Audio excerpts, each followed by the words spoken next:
lost everything I had made. Wow. On top of all the money I had spent having a great time. And it was an incredible lesson in my life. After spending a couple of years struggling, I couldn't get a job without a social security number. The good thing is I've succeeded more than I failed. Meet Eric Malka, known for their entrepreneurial success with The Art of Shaving, which was acquired by Gillette in 2009. You know, 26 years old, I'm broke again. The last 2 years before I sold my business, I went from 14 million to 30 million in 2 years. One of the most valuable lessons in my life about how fleeting money is. You know, it's hard enough to make it. It's pretty easy to lose. In my case, it took me 9 years to get to $10 million. And then it took me 9 years to get to $100 million. What's going on, dear friends? Thank you so much for tuning in for another great episode of Tom Talk Success, where we bring you a lot of different entrepreneurs, real estate investors, business owners, just people that want to level up. And today I have the true pleasure to introduce Eric Malka. To me, Eric has one of the most insane stories, a very interesting guy, and I'm super thankful for having you on today. And I'm looking forward to learn more from you, and I hope you guys getting inspired by his story. So, Eric, thank you so much for coming on the podcast today. Oh, man. Thank you for having me. My pleasure. And so, Eric, let's just jump right into it, right?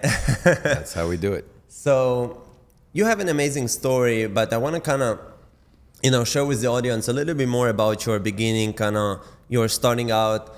So, you started out as, were you kind of in the entrepreneur mindset throughout your childness as well, or not so much? No, not so much. I didn't come from an entrepreneurial family, if you will. I really became an entrepreneur by necessity. I was 17 when I moved from Montreal to New York City as an undocumented immigrant in 1985 with really no money and no education. Wow. After spending a couple of years struggling, I couldn't get a job without a social security number. So I was told that I could actually start a company, operate it, and take profits from it. That's how I became an entrepreneur. I started my first company when I was 19 years old. And so when you started it at 19 years old, were you had any kind of knowledge before about business and stuff like that? Or how? Very limited. Very limited. I had a couple of jobs before that. And I was living in Puerto Rico at the time, where I had access to manufacturing, and I started selling private label clothes to retailers on the island, including the surf shop, department stores, selling jeans, selling surfwear, whatever I could get an order from. So that's essentially was kind of your first kind of insight to the business world in terms of selling, getting to know people, all of that.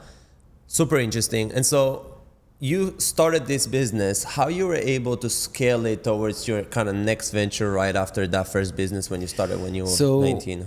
That business did pretty well because I was offering something unique to those retailers so that they could make their own brand and make higher profits and sell it at a better price to their customers. So within a year, my surfwear was seen all over the beaches in Puerto Rico, which was kind of cool. In 1991, however, the people that were manufacturing my surf shorts and jeans received huge contracts from the US government when the first Gulf War broke out. And they asked me to join them because they had seen that I was a pretty good head for business. Even though I was young, they had seen me in action and they needed the help. So they offered me a great opportunity to join them, to become vice president of their company and to help them build it. So that was kind of my big education in business, to see a company scale from 0 to 25, 50 million in 3 years. Wow. And so you had a major kind of part in that scale, right? Yes. Wow. And I was just 23 at the time, 24. It was fun. We made a lot of money. But when you're young, you tend to not think long term, so I was spending most of it. And that's something I want us to talk in just a second here about, like, young entrepreneurs, where they have their first success, their first maybe exit, maybe their first million, whatever it is, right? And they have this feeling of like, all right, either I'm gonna reinvest it, or maybe I need to enjoy after all those years that I've been working. And so how do you see it? Like, should people kind of reinvest everything? Should they enjoy? Is there like a balance? Listen, that's a very personal question. What I would say is you should always ask yourself, what do you want? Short, medium, long term. And that should be your compass for making decisions right now. So depending on what you want in 10 years, 5 years, 1 year, that should dictate what your decisions are right now. But that's very personal. In my case, I was 24. I was broke most of my adolescent and adult life. I came into some big money. I was spending like a rock star. I wasn't thinking about, I thought that's But you had your enjoyment. I had a great time. But then, next thing I know, 26 years old, I'm broke again. So wow. So you essentially, 24 was the age that you received that, and by 26 it took you 2 years to kind of lose most of it. Yeah, between 23 and 25 years old, I made a lot of money. I moved to Miami and started a company here. I lost everything I had made. Wow. On top of all the money I had spent having a great time. And it was an incredible lesson in my life. One of the most valuable lessons in my life about how fleeting money is. It's hard enough to make it. It's pretty easy to lose it. Wow, and actually that's a very interesting point, and I want to make sure we kind of dive even more deeper to that, because I feel like there's a lot of people in the audience that might go through that, right? They might go through this challenge of like, maybe they had some success and they were like, because I feel like when you have a good success with something, you already want to right away kind of reinvest it or invest it in the second thing, without even making the same due diligence as the first business, and then you lose it. Well, and so how do you deal with that? What I can tell you about that, and I've experienced it myself, is that as soon as you experience success, you have to watch out for your ego. Your ego can creep up in the worst moments. Wow. And I see a lot of guys that had a liquidity event, and because of their ego, they make a lot of mistakes. They invest, they write checks, they do a lot of things that maybe they'll regret later on. So, there's no blanket advice for everyone, but tread carefully. As they say, it's really hard to make a big amount of money, but it's not easy to maintain it, to preserve that wealth over time. Why do you think it's not easy to maintain big money? Well, because you have so many things working against you over time. Inflation, for one thing, will erode your money. Spending rates, depending on how much you spend, and your return of your investments. All those things can make you or break you, depending on how you manage them.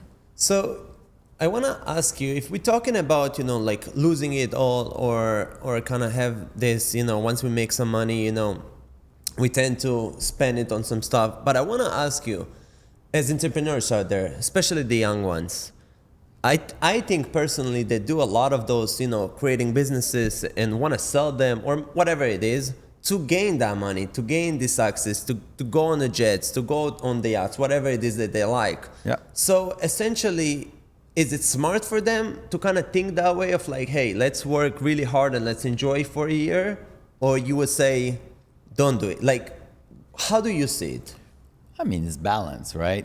If you're lucky enough to succeed and then you blow it all on lavish lifestyle for 3 years and then you're broke again, I don't know that that's what you really want. So every situation is different, but you take athletes. Athletes are young people in general that come into a lot of money very quickly.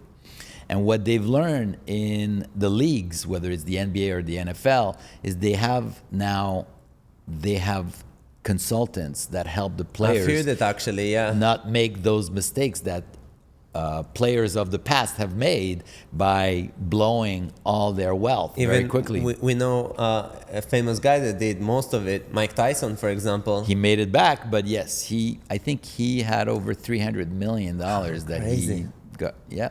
So it's not, look, it's quite common.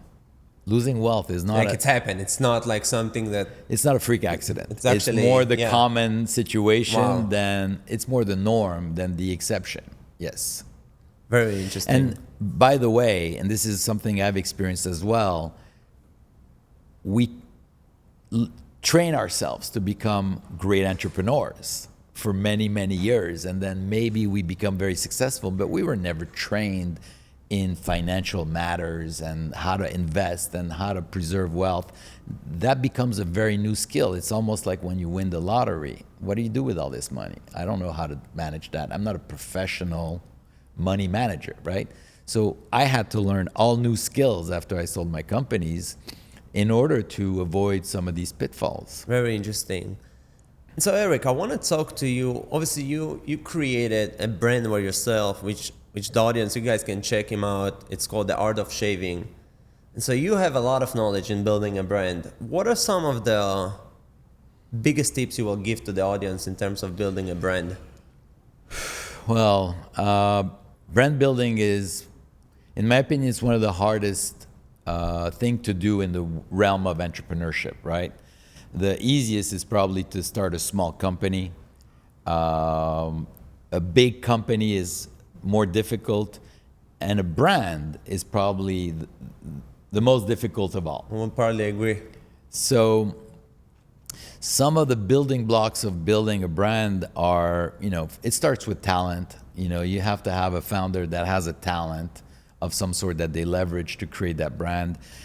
I believe innovation is key.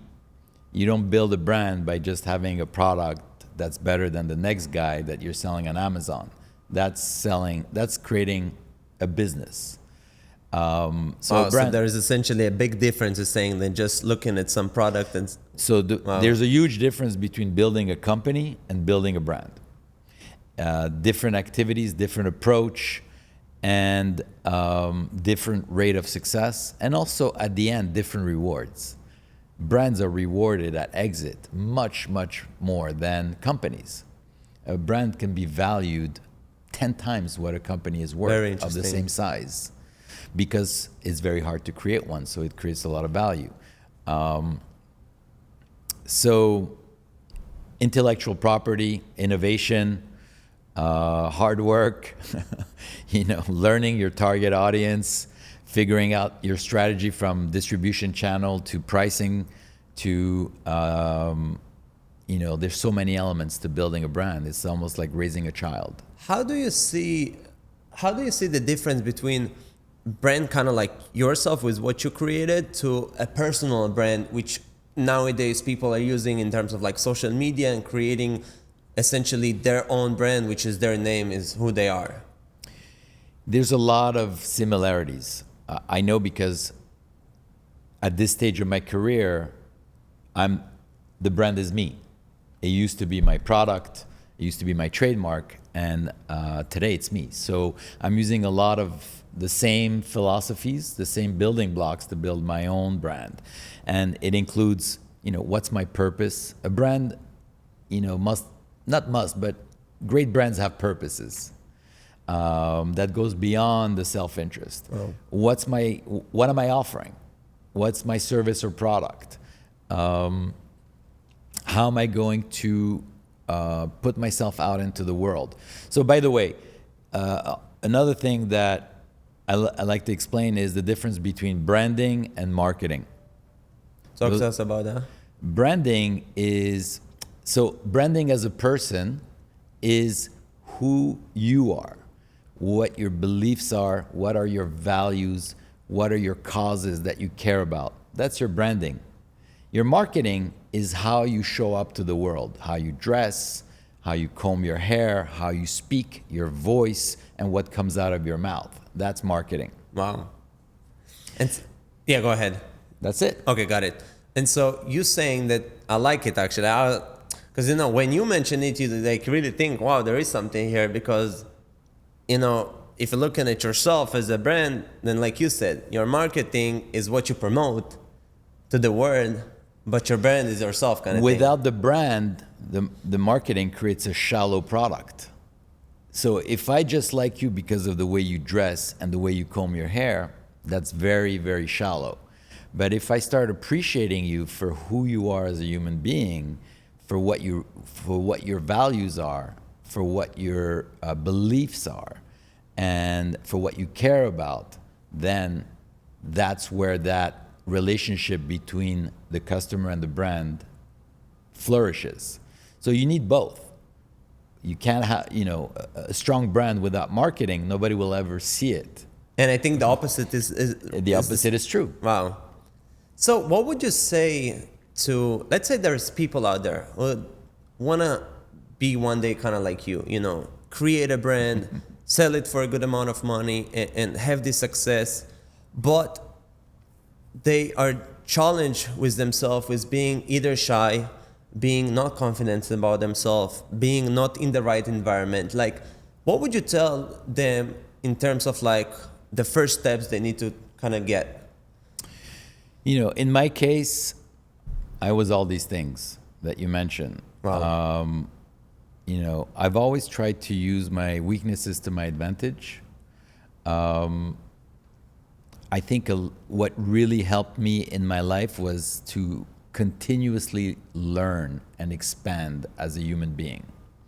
So by doing that, I was able to evolve.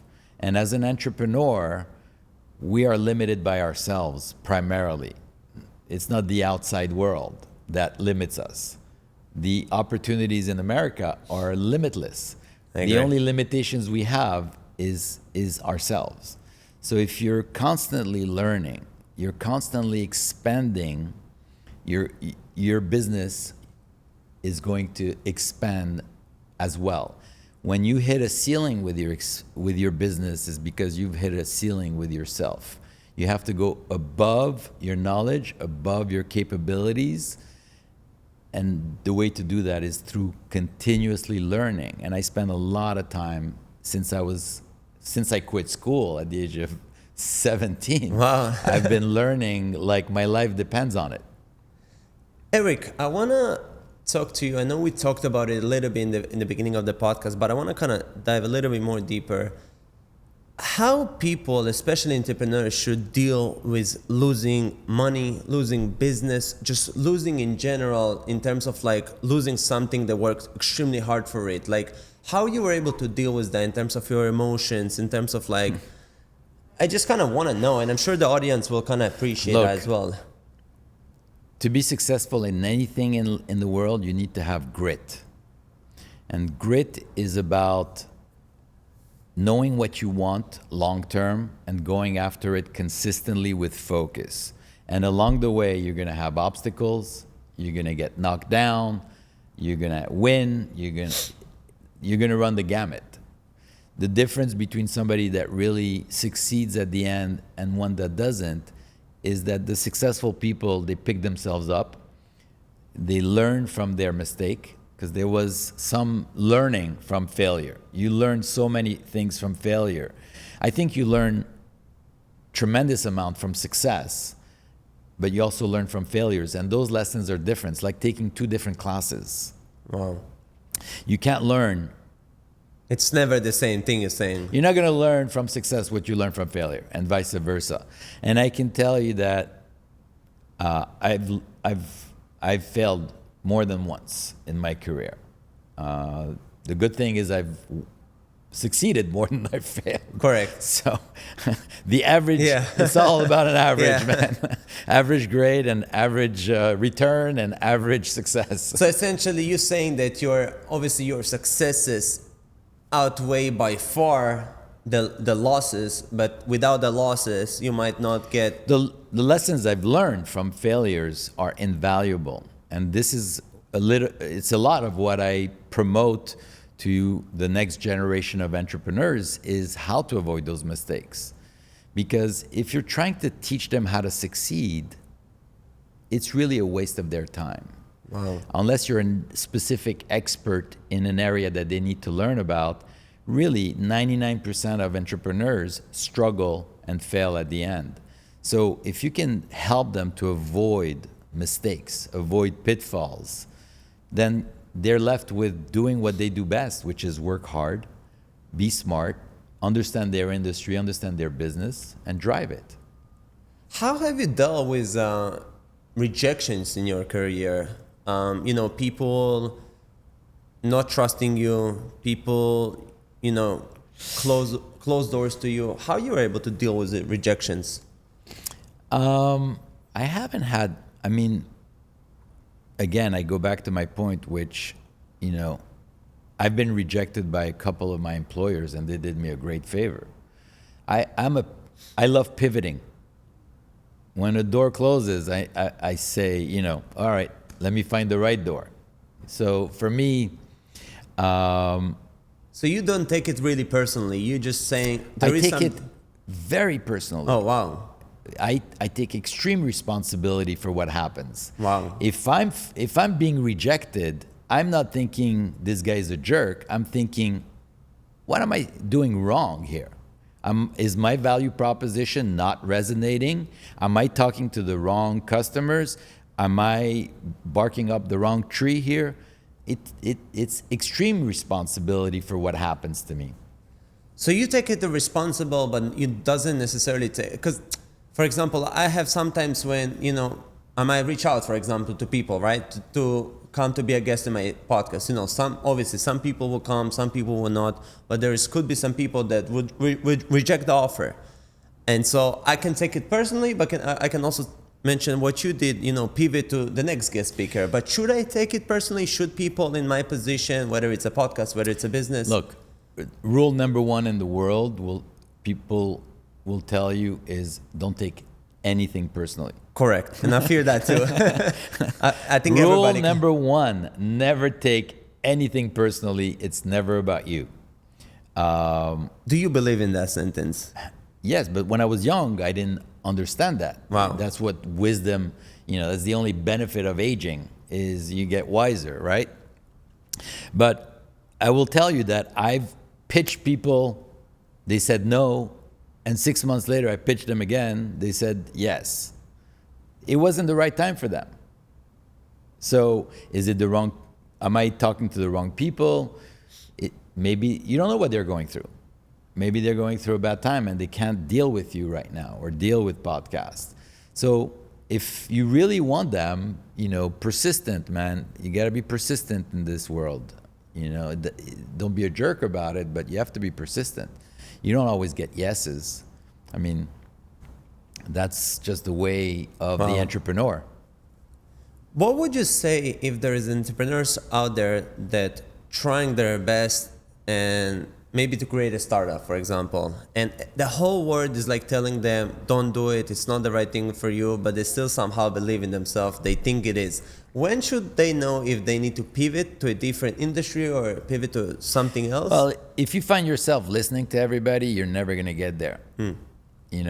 When I decided to start The Art of Shaving, I found a small store on the Upper East Side of Manhattan. So I knew the person that owned the restaurant across the street. So I asked them, is this a good block? No, it's horrible. Don't do it. I asked an older person I knew that was successful. Oh, selling shaving cream, opening a store, that's a really bad idea. Wow. And that's when I decided, I told my wife at the time, we weren't married yet, but I told her, I said, I'm just not going to ask anymore people about what I should do. I'm going to do it. And that became a philosophy of mine because I don't have a problem failing if it was me doing what I thought was best for me that I made a decision to do. But if I listen to somebody and I fail, then I hate myself. Wow, that's interesting. So you're saying... And also another philosophy of mine is I don't take medical advice from lawyers and I don't take legal advice from doctors. So if you're going to take advice from somebody, they have to know what they're talking about, and they have to have credibility and success in that area. Wow, very interesting, the last two stuff you mentioned here. Do you believe people should take advice? Let's say there is a business owner, just like yourself, or whatever, that have some success, but obviously nobody knows kind of everything. So when can you trust somebody, like you mentioned? When, like, let's say in your situation, If they're telling you what to do, don't trust them. If they're helping you think about what you want to do, listen to yourself. That's what I try to do for entrepreneurs. I never tell them what they should do, unless they're about to do something that I know is completely suicidal. Don't jump off the bridge, I'll step in. But my job is to help you figure out what you need to do. Because you're smart, you know more than I do about what you need to do. You may not be thinking about it the right way. You may not be asking the right questions. And sometimes, I think it was Einstein that said that 98% of the answer is in the question. So you have the answer. If somebody's asking you the right question, you're going to figure it out. If somebody's telling you what to do, run. Interesting. What do you think that the biggest mistakes entrepreneurs do in today's days? They try to go too fast on day one. Impatience. And why do you think is that? Because we have inherently an optimistic mindset and a sense of urgency. And that needs to be managed. Anything good is also bad, depending on the situation. So you need to manage the yin and the yang. Urgency is good, impatience is bad. So you have to have both. You have to have urgency and patience. That's right. That's what I would recommend, because most people fail in the first 5 years. Why? Because they try to go too fast before it's almost like a baby trying to run. Break his teeth and his nose. That's what happens to entrepreneurs. That's my philosophy. One of the philosophies I talk about in the book is crawl before you walk, walk before you run, and run before you fly. I meet entrepreneurs, they're flying, they don't even have a foundation. I was actually hearing I was hearing one of your podcasts, and said something that really got to my thinking. You said, it takes 10 years to build a rocket ship. It only takes 4 days for it to fly. Yeah, to me, it was like, wow, there is something here. Yeah, that's the number one problem. Why was I lucky in building my company is because I bootstrapped. I sold my car for $12,000 to start my business. So I couldn't go fast, even if I wanted to. I wanted to go fast, but I couldn't. The category was very limited in luxury men's grooming. There was no distribution. It was a new category. I had no money. So it forced me to go slow in the first years. And that allowed me to really build a foundation, to build a rocket ship. And then when we were ready, we took off. And you don't have to spend a lot of time in each phase. You just have to respect each phase. So the phases have to be respected, but how much time you spend before you graduate to the next level, that's up to the different people and different businesses. In my case, it took me 9 years to get to $10 million. And then it took me 9 years to get to $100 million. Wow. You see, I believe, and I speak about brand building right now in consumer goods. All these philosophies not automatically apply to technology companies, for example, real estate companies. There's different dynamics in different groups. My conversation is about building a brand in consumer goods. And that is a marathon. It's not a sprint. And a lot of entrepreneurs are treating it like a sprint. If you've ever run a marathon, you know that if you start bolting out of the gates, you're done. You're dead. You're not finishing the race. No way. Correct. You got to pace yourself. And at the end, you can push it because you know that and I pushed it the last 2 years. The last 2 years before I sold my business, I went from 14 million to 30 million in 2 years The rocket ship was I flying. think it's the same thing when me and you met for the coffee the other day. You taught me about this. It's like that you mentioned that the business, when you're creating, should not be like a straight line. It's kind of like it's a low and then it's going high. Yeah, towards the end. when you see people pitching investors, you see their business plan, and you see the line, 5-year line is like this. So when you get It could pitched like happen. that, It's not I got impossible. it. But you want to have high probability shots. When you're playing tennis, you want the high Correct. If you're always doing the low odd shots, you're going to lose every game. So when you see these shots like that in the chart, that's a red flag. So even when you get pitched today, this is like one of the stuff you're looking at is like, hey, let me see your kind of, what is your plan? And if it looks too crazy to kind of be true, for you sometimes could be as a red flag. Huge red flag. Wow. And most of the case, I get involved when they're already in trouble, and I make them scale back. They say take 3 steps back to make 10 steps forward. That's a cliche, but it happens. It is true. sometimes. Very interesting. Wow. I want to talk to you about something else, which I think has a huge, importance in business, and it's relationship. You mentioned that you obviously over the years, and I was hearing about the podcast and all that you had a great relationship with your wife, but how you were able, and what would you tell to the audience in terms of dealing with relationship when you're building a business? Because I know a lot of people that, got also not really good results, not because their actually business was doing bad, just because of their relationships. You mean with the spouse or Correct. with the A partner? spouse, partner.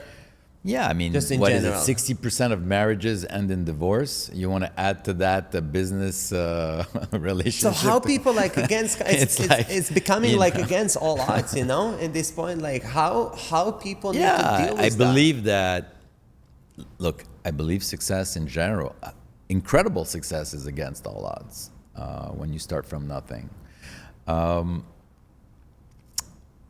Relationships are a tricky thing, man. I'm not going to give advice on marriage and on raising kids. That's a totally different Because every conversation. time I think I know what I'm doing, the next day I'm proven wrong. Wow. So I'm staying modest Yeah, in that arena. That's Very not- interesting. But I've been married 30 years, so I have credibility. You can say some stuff. No, I just have credibility. Yeah. Wow. I've been successful, but I can't give advice. Very interesting. Did you have partners along the ways? No, I hate partners. You hate partners. I hate partners. And why is that? It's hard to have human beings that are as honest, hardworking, and caring as I am in business. It's very interesting because I've had here in your seat, probably already 10 really successful individuals, and you will hear that like half of them saying, whatever the percentage, maybe half of them, maybe more, will say that partners is so critical in the business because they want to know that, you can't know everything, and so your partner could help you in stuff that you don't know. But the other half saying, just as you, I don't need partners. I have to clarify. I have a partner. So you have a partner right now. Wow. My wife has been my partner in business since 1996. So I can't say I hate. I thought you meant like doing business with somebody. Correct. My only partner has always been my wife. Wow. And it's a partnership that was very successful. When a partnership works well, it's magic. When it doesn't work well, which is the majority of cases, it could be a great threat to your success because when those relationships go toxic, sour, or get severed, what do you do with the rest? Which very easy, by the way. I was just having a conversation yesterday. We talked about how easy it is in the beginning to be a very good friend with your partner. Honeymoon. And then when the money honeymoon comes, is great. A wise man once told me that there's the 2 times there are problems with your partners is when there's not enough money or when there's too much money. that's the two. Wow. So I prefer not to have partners. So how let's say for the couples out there, just like yourself and your wife, they're doing business together. Do you find it super hard? I mean, I know people that want to do something completely different from what their wife is doing, just to not be all in all of that every single day and not bring it home. But some people, just like yourself, think it's a great thing. So what your thoughts on it? The only thing I can tell you is that if your wife has complementary skills, common goals, and similar values, you should do business together. If you're just hiring your wife or partnering with your wife because you guys want to do it together, that may not be the right reason to do it. In our case, my wife was instrumental in our success, and I am instrumental to her success because we come from very different expertise that together create the magical team. When you look at the greatest successes in history, they're usually more than one person. They're usually two people. So partnerships can be magical because people bring different expertise. Also, being an entrepreneur can be a lonely job. So having a partner is great, but it's also potentially a source of problems down the road. Very interesting. And thank you guys. Thank you for tuning in. Thank you for listening. And I hope this is will inspire you guys to really achieve your dreams and goals. And if you like this, make sure to share it with a friend. Put a thumbs up, set a like, click on the subscribe, and I'm looking forward to see you on the next episode. Thank you guys.